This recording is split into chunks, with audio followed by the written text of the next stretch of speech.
Clear prop. Star 738, Yankee number 2, following twin traffic, 3 mile final, clear subject. 1 Charlie Bravo, exit in runway 25, going 4 mile final. This is Behind the Prop with United Flight Systems owner and licensed pilot Bobby Doss and his co-host, Major Airline Captain and designated pilot examiner Wally Mulhern. Now let's go Behind the Prop. What's up, Wally? Hey, Bobby, how are you? I am fantastic, as always. This week we're tackling a number of things that we've discussed on and off lately. It's really about preparing for a bad day, and that's the title of today's show. I don't think I do it a lot in my real life. I do think I do it a little bit in my aviation life.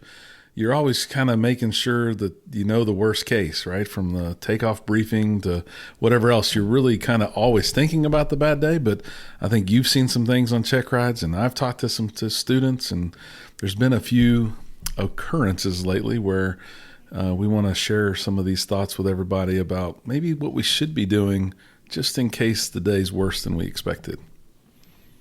Yeah, I use a lot of sports analogies, and I think as a sports fan, let's say your team was the New Orleans Saints, and your Saints are going to go play the Packers on December 11th. And they get up to Green Bay, and it's 5 degrees and snowing, and the Saints they don't do very well. And in the post-game comments, they say, "Well, we practiced all week indoors in the Superdome under climate-controlled conditions. We weren't just ready for the cold weather and the wind and the snow."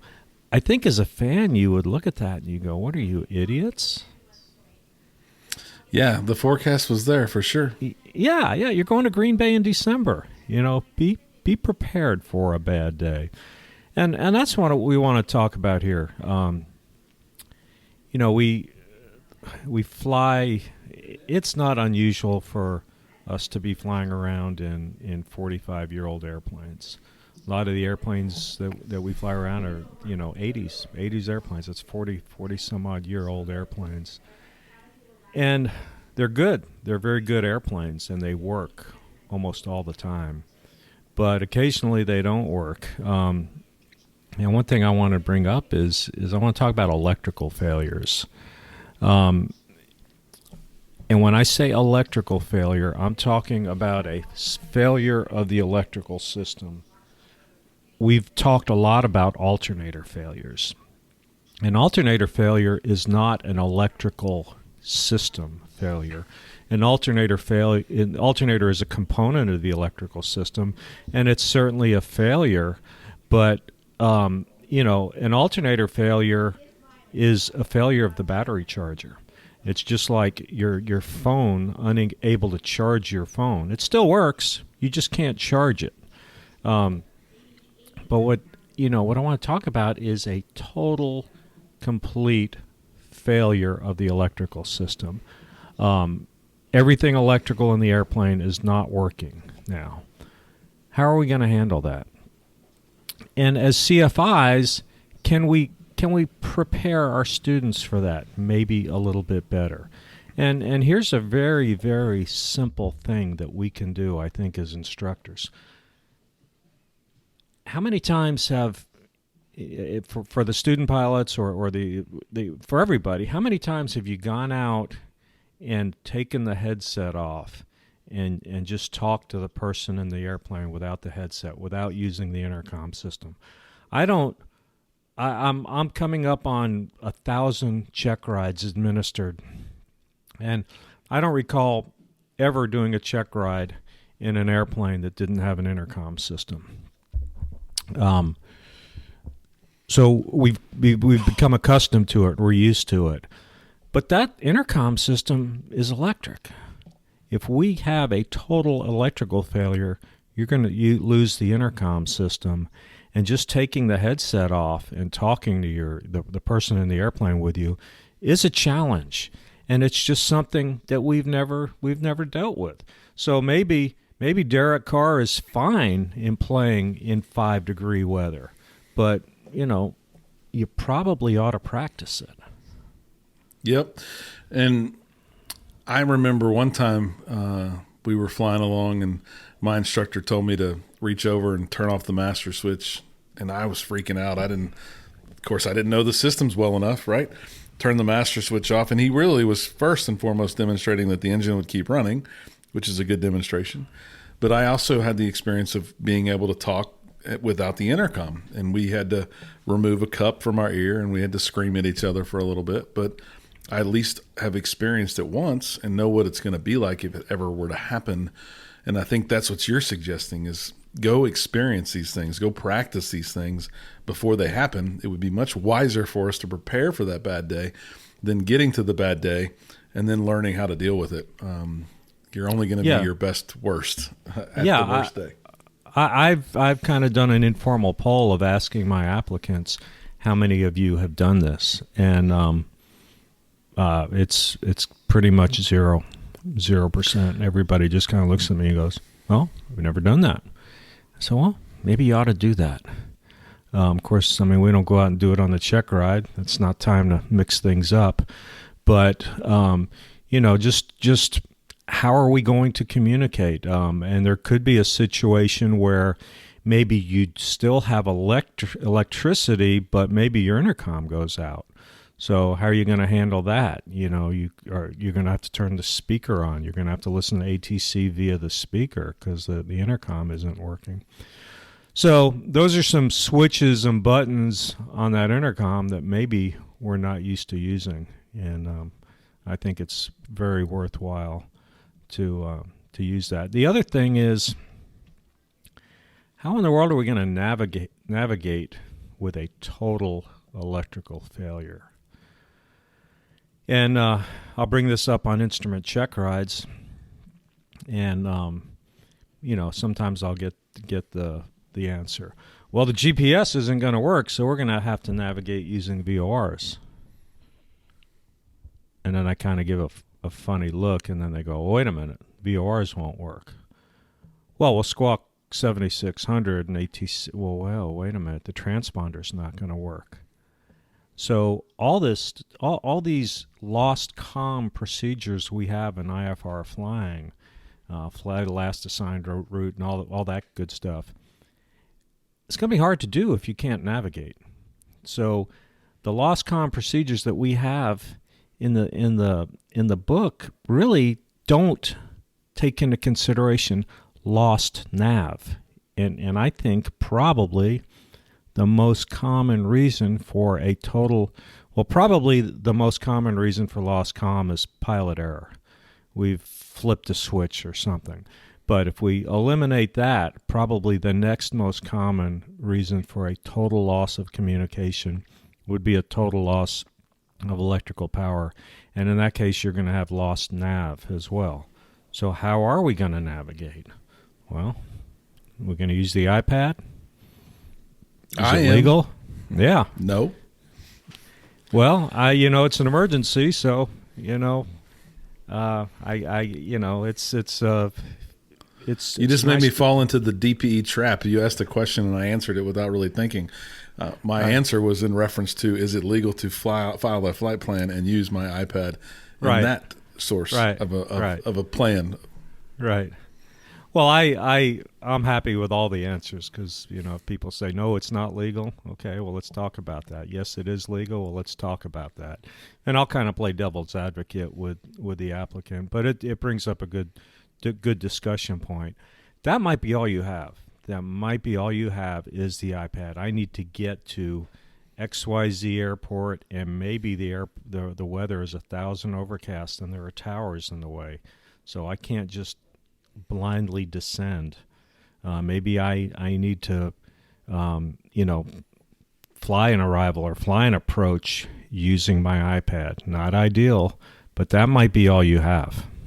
And I have had a total electrical failure in a single engine airplane, and within the last several years. But luckily, the weather was such that the weather was not a factor at all. There wasn't a cloud in the sky, so that wasn't an issue. But I was on an IFR flight plan, and from the time we realized that there was a problem till the time that we actually lost everything was probably about 8 seconds. So we really didn't have time to do any kind of reaction. That's crazy. That's got to be something that you thought that was a bad day. Oh, it was a bad day. Yeah, it was it was a bad day. Would it have been a badder day if you were in the clouds? It would have Meaning been a worse day? It would have been a much badder day.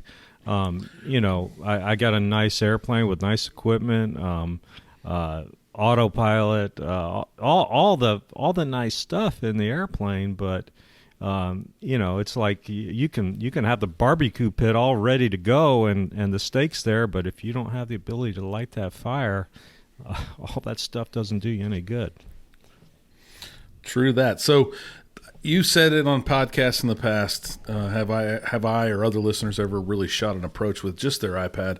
Really, again, it's doing that to prepare for this bad day. It's not using it as the way you're going to start flying or change the way you use the equipment in your aircraft for the planes you're renting. But man, if you're a user of an EFB and you have a device that gives you the ADS-B traffic and all that goodness of a tight signal, man, why wouldn't you use that to practice a couple times just in case, right? Maybe cover a lot of stuff up with a safety pilot on a really nice VFR day and go out there and use only the reference to that iPad just so you can see what things do. Make sure you know how to change the orientation of north up or not north up. Make sure you like all that stuff just in case that ever happens. Absolutely. And let me just throw this disclaimer out. We are not advocating go out in an airplane with no equipment in it and navigate around the world using an iPad. We're not saying that at all.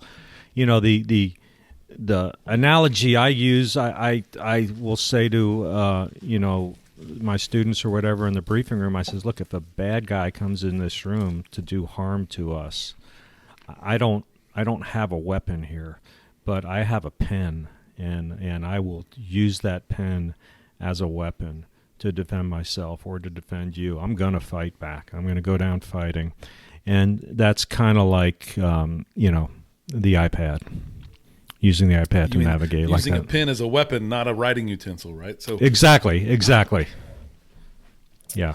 Yeah, so what's the next thing we're going to talk about from a standpoint of preparing for a bad day? The other thing is, and I ask this on every single one of my private and my commercial check rides, this was the very first aviation-related question that my father ever asked me. This would have been in September of 1981. I took my first official flying lesson on August 31st, 1981. And so this was a week or so, a couple of weeks later. I probably had about 3 hours of flying time in a Piper Tomahawk. And I distinctly remember my father saying to me, if you're starting the engine while starting it, and you see flames coming from underneath the cowling, what are you going to do? And the fact that he was asking me this, I knew the answer wasn't abandon the start and get out and run. I knew there was more to it because that's kind of the default answer, get out and run. So I went and got my little handbook for my PA 38-112 Piper Tomahawk, and I looked it up. There's a checklist for engine fire during start. And basically what you do is you do pull the mixture back to cut off, but you keep cranking the engine. And different airplanes may have you do different things with the throttle. Some will go full forward on the throttle, fully open. But basically what we want to do is we want to take those flames, we want to suck them in to the engine. We're eliminating the fuel, so we're eliminating one of the three things we need for a fire. We're not eliminating the spark because we're continuing to crank, so the spark is still going on. We can't eliminate the air, but we can eliminate the fuel. So one of the three things that is required for a fire we've eliminated, and in theory, the fire should go out. Now, my father grew up in the generation of flying big radial engines. He flew Constellations. He flew DC-3s, and this was just pretty common. This sort of happened every day, and so those guys were used to this. But today, most people aren't aware that this is the procedure, and I say check your POH of your airplane to make sure what the exact procedure is.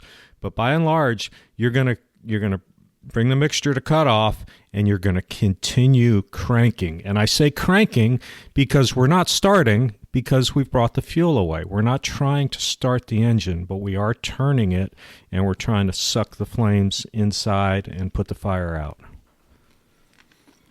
And obviously, this is in every POH, and you should be able to know these processes, but it's one of those things that I really do get concerned about, right? We run these planes all day. We probably have 30% flooded starts because we go out there and we read the normal checklist, and we still prime, or we still use the fuel pump to prime the engine. In a hot engine, that could be a lot of extra gas, and it won't take much for one of those to backfire or catch on fire, and you surely don't want someone to get out and watch a plane just burn up because they didn't know how to handle the situation.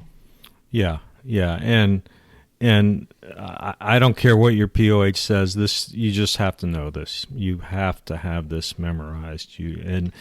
And worst case, if you kind of have the idea of the theory behind what your airplane does, and again, they're all the same. Theoretically, they're all the same. The individual steps may be just a little bit different, but the theory is get the fuel off and continue to crank the engine. What's the next thing that you've seen on check rides lately that maybe aren't prepared for enough in case the day goes bad? Another thing that comes up is, and I see this on multi-engine check rides. For the most part, a multi-engine applicant, this is probably the first complex airplane that they've flown. By and large, now to get your commercial, you don't need complex time. You can get technically advanced time. So I think we're kind of missing a step. Back in the day, you get your instrument typically in a non-complex airplane, but then when you went on a commercial, you had to get 10 hours of complex time. And the regulations, the requirements have changed a little bit since then. So what I see is a lack of knowledge about how to manually extend the gear. And this can go back to our very first discussion. A lot of the airplanes, if you have an electrical failure, the gear's not coming down. So, I will say, okay, I'll incorporate this into the electrical failure. Okay, we've had a total electrical failure of the airplane. How are we going to get the gear down? And procedurally, different airplanes do things a little bit differently. I do some in a Beechcraft, and a lot of times they'll say, well, I reach behind me and I crank it down. Well, that's sort of partially right, but it's not completely right because there are a couple of steps before just reaching back there and cranking the gear down. It's very important, like turning or pulling the circuit breaker for the gear motor. Now, granted, if we've had an electrical failure, the gear motor is not going to work anyway. So in that scenario, it's not really going to matter. But procedurally, it's wrong. And I think we need to get into the manual gear extension a little bit more. And I'll take an informal poll and I'll say, well, have you ever done this? And they'll say, no, but we talked about it. Well, why not? Why not spend an extra 10 minutes of a flight in your multi-engine training? Most people are going to get, say 10 hours. Let's take 10 minutes, 10, 15 minutes, and do a manual gear extension. When I bought into a partnership on a Bonanza years ago, I went and flew with a guy here in Houston that's a Bonanza and Baron Guru, and we went out and I paid him for the whole day. We flew all day, and we flew about 4.5 hours. We did some ground, and I was a very experienced pilot with a lot of time in a Beechcraft Baron. But we went out and we did everything. We steep turns, stalls, emergency descent, and we did a manual gear extension. Flew several approaches, several landings, but we did the manual gear extension. There's something to, when it says to pull the gear, motor, circuit breaker. Well, what's it labeled? Does the label on the circuit breaker panel say gear motor? Or does it say gear actuator? What are you looking for? Be familiar with that, because especially in an electrical failure, you might want to get the airplane on the ground a little bit sooner. You certainly don't want to rush. You're not going to fall out of the sky, but you've probably lost your fuel gauges, so maybe you've lost track of how much fuel you have. So you definitely want to get the airplane on the ground, and this probably not ideal for this to be the first time that you've tried this procedure. When I bought the Travel Air, the twin that we use at this flight school, during the pre-buy, the mechanic, the team at that shop, called me down there when they had everything torn apart. So seats out, flooring pulled up, engine cowlings off, and they was up on jacks, and he showed me the gear working, showed me there was no leaks. He was kind of both teaching me a little bit about the plane and kind of just demonstrating some stuff. And he said, one thing you want to make sure you never do is demonstrate the emergency gear extension with the circuit breaker in, and I want to show you why. So in that airplane, the handle kind of folds to engage, folds out to engage, folds in to disengage. So in essence, what it's doing is it's taking a gear, a shaft, drive shaft, putting it into the motor itself, and the handle will spin when the engine or the motor's spinning, meaning the motor for the gear. And so he pulled that handle out and said, imagine if your hand was in that small little area between that handle and the floorboard, and he put the gear down, and that handle spun at around 100, I'm going to say maybe 500 revolutions per minute, and it would just rip your hand right off. It would destroy it. You would have a nub, maybe some fingers left, but there wouldn't be much left of your hand. And so you can't just reach back there and then someone else accidentally put the gear down to demonstrate something, because you might lose your hand. You got to pull that circuit breaker. You have to know those procedures, and you got to follow that checklist, or you'll be nubless. Yeah, absolutely. And it's so easy to do. It's, you talk about it in the briefing room. Hey, we're going to go out. We're going to do a manual gear extension under a no stress situation today. I mean, we do it with engine failures. We practice engine failures. I would hope we practice engine failures a lot. And so we practice the big stuff, but let's practice the little stuff. I mean, I would hope that we practice, the partial panel stuff, whether it's a airplane has a vacuum system, we have a vacuum system failure simulation. So we do all that. So why don't we add the manual gear extension to that? I think it would be a great learning experience. No question. So we have a hodgepodge of other things that we didn't really know what the heading would be, but we're both older guys now. Today's Wally's birthday, so y'all can give him a little shout out when you listen to the show. But there's this concept, or this, I guess, perception that I have, that people look at some of these trainers or the art of flying airplanes a lot like driving a car, and they don't have a lot of concern for having a bad day. And maybe it's because they've got 200 hours and they've never had a bad day. What are your thoughts on that, Wally?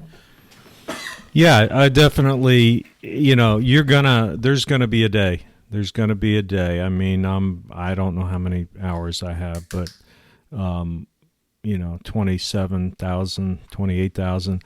But how much of that is single engine piston airplanes? I really don't know. Probably about 4,000. And I've had one total electrical failure. I've never lost an engine in a single engine airplane. I have in a twin engine airplane. So you can do the odds and say, well, odds are I'm pretty good, but that's not the way to do it. You've got to prepare for that. I rented a Tesla for the first time several months ago, and the guy at the counter of the rental car place said to me, he said, "Have you ever driven a Tesla?" And I said, "No." He said, "Well, you're not driving a car, you're driving a computer. Here you go. See you later." That was what I got. And I got in the car, and I couldn't make it move. And I felt really stupid. Luckily, there's nobody there watching me. I finally got the car to move, and I'm driving it out of the parking lot. I got up to the little booth where you hand them the paperwork and everything. They check everything. And they looked at everything, and they said, "Okay, you're good to go." And then I hit the gas, and I couldn't get the car to go again. And, there's a big, long line behind me, and the girl at the little booth said, "What, you don't know how to make it go?" And I said, "Well, no, obviously I don't." And I said, "Do you?" And she said, "Well, no, I better call somebody." So there was an example of, I didn't get much, and, shame on me for not asking or doing a little research on my own. But having said that, other than inconveniencing some people, it wasn't that big of a deal. Yeah, some people behind me in line were not happy with me, but nobody got hurt.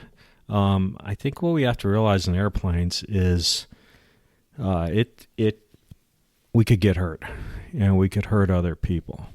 What goes up must come down. So if we get up there, that airplane is eventually coming down. No question. And I think that's a really good analogy, because a lot of what I do see is the system stuff, right? It's, and that's what that was for you in the Tesla, right? It wasn't, can you drive, or are you a safe driver? That didn't increase your probability of necessarily having a bad day from a driving perspective, but the systems in that vehicle could have caused the bad day. And there could have been nothing wrong. It was just a lack of understanding how to use those systems to take advantage of what the car was trying to do, which is drive. Right. Now, you take that same analogy and you put it into an aircraft, and someone decides they're going to fly a G1000 aircraft with not a lot of G1000 time. That could be similar to driving your first Tesla, or driving a car with a complex gear system that you've never done it, and then having that electrical failure and not knowing the other way to get that gear down, which would be the manual extension, and doing it the right way and doing it safely. There's a lot of little things like that I think I see. The easiest one that almost happens on a regular basis is audio panels. Oh, yeah. But was not very long ago, someone was on a check ride and came inside telling me both radios were dead. Both radios were broken. I said, that doesn't happen that way. They don't just both break at the exact same time. So I suspect there's something else wrong. What do you think that might be? And this is a person, you see him all the time, that wants to be certified to take and rent these planes alone. What happens if that happens in the air? It was the audio panel, right? It's almost 99.9% of the time the audio panel being configured incorrectly. Go out there, flip one switch, and it's all the radios are fixed again. And right. It's a configuration problem. It's a knowing the systems. It's the knowing the switches and buttons in that aircraft. And there's a lot of them in some bigger aircraft. These not so much, but when one gets flipped the wrong way, it can make for a really freaking bad day. Yeah, I think when something's not working, something basic like that, like the radios, the first place we got to look is in the mirror, because it's probably operator error. And for the experienced airline people out there, you know that. I mean, we've all made that embarrassing call to maintenance to tell them that the such and such is not working, and they'll say, "Well, have you checked this?" And you look over there at whatever they just said, and you just go, yeah, okay, we're good, thanks, sorry. and there's that moment of embarrassment, but you get over it really quickly. Just I use this phrase a lot. Do the math. I mean, chances of 2 radios independently failing in one of these airplanes is extremely, extremely slim. At the exact same time, yes. Yeah.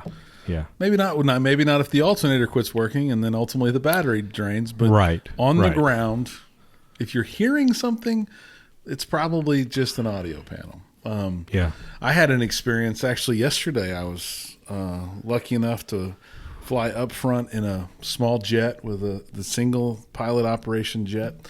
I'm learning a bunch. I've been in this jet more than once. I kind of feel good when I'm up there because I kind of know the avionics in it and been up there enough to feel somewhat good about what's going on. And the pilot says, we were descending into Houston. He goes, you're not thinking about something and you're going to miss it if you don't figure it out. You got about 30 seconds. And I'm running through every mental flow that I can think of about airspace. And we're on an IFR flight plan. And I'm thinking throttles. I'm thinking light switches. I'm thinking radios, radio numbers, everything that I can possibly think of. And we were getting down to about 10,000 feet, Wally. And you probably know exactly what I was going to miss because I don't ever freaking think about it. What do you think I was going to miss, Wally? I think you're probably above 250 knots. I was 250 knots. So at about 5 seconds before we got to that altitude, he said, put the throttles to idle. So I yanked him to idle, and he goes, you're going too fast. I'm like, golly, I never have to think about that in a Cessna. Much like you maybe don't ever have to think about how to make a Tesla go forward. But that's something that could really make for a bad day. That would maybe be a violation for somebody, not necessarily an equipment problem, but we don't all know what we don't know. And you got to keep challenging yourself to prepare for those things that might sneak up and get you and make a day that was going to be good a bad day. Anything you want to talk about? Anything else you want to add, Wally? No, I think we talked about some good things, and we got some more good things coming down the pipe. And just thanks to all the listeners, we are. The last I checked, I think we're about 225,000 downloads, something like that. Pretty close. We appreciate the support. Yeah. I don't think I've ever said it, but we do. If you go to behindtheprop.com, in the top left-hand side, we do have a merchant thing up there now. No obligation, but if you want a T-shirt, some people have bought a few T-shirts off the website. If you want a T-shirt to support the show, go to behindtheprop.com, click merchandise in the top left-hand corner, and grab you a T-shirt. I'll ship it out to you as soon as I see your purchase. We would appreciate that, and it would help the show a little bit. As always, prepare for a bad day and stay behind the prop. Thanks for checking out the Behind the Prop podcast. Be sure to click subscribe and check us out online at behindtheprop.com. Behind the Prop is recorded in Houston, Texas. Creator and host is Bobby Doss. Co-host is Wally Mulhern. The show is for entertainment purposes only and is not meant to replace actual flight instruction. Thanks for listening, and remember, fly safe.